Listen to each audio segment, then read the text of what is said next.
안녕하세요 여러분. This is Anthony Gersoniba, vlogger South Korea. So ngayon guys, ito na yung panibago nating strategy kung paano natin mapapabilis ang pagme-memorize ng vocabularies. Okay?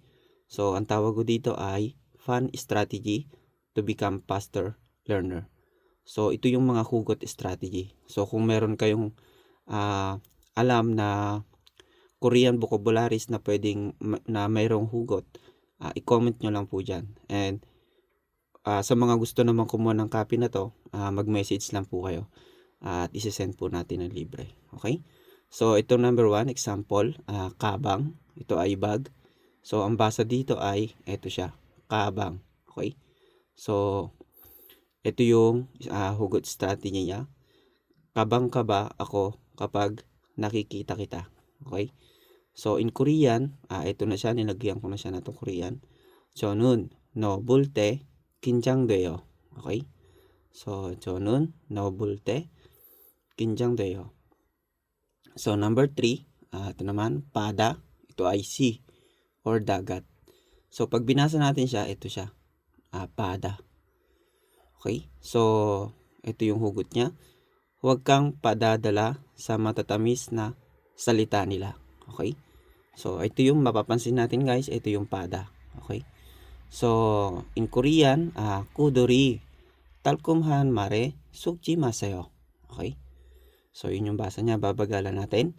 Kudori talkumhan mare sukji masayo. Okay? So, number 3, moon, door, or ito yung basa niya, moon. Okay? Ito na may hugot niya. Muntik na akong mahulog sa'yo. Okay? So, noeke 빠질 뻔했어요. Okay? So, yun yung in Korea niya. Number 4, 물, water. Ito naman yung basa niya, 물. Ito yung hugot niya. multo man sa iyong paningin. Okay? So, dugtungan nyo na lang kung anong gusto nyo idugtong.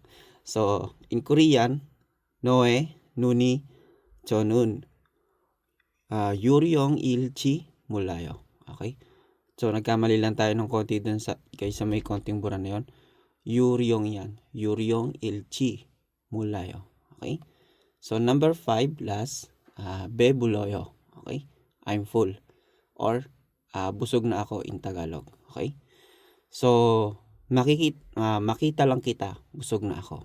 Okay? So, yun. So, yun yung hugot natin. So, in Korean, 너를 보는 것만으로 저는 배불러요. Okay?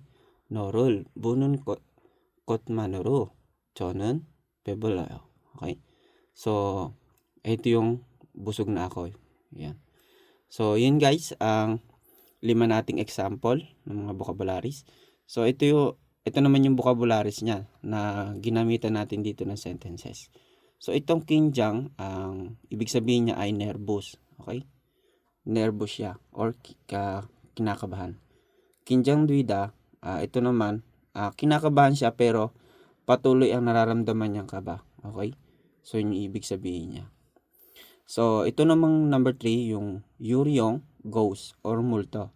Ito yun guys, yung medyo nagkamali tayo. Okay? Yan. And then number 4, itong ulte. Ito naman guys ay grammar. Ang ibig sabihin niya ay when or kapag. Okay?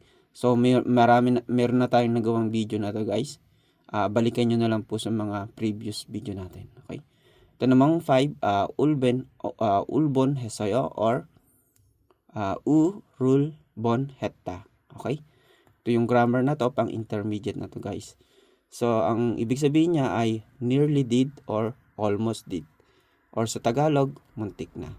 Okay? So, ayan guys, ang ating fun video for today's grammar.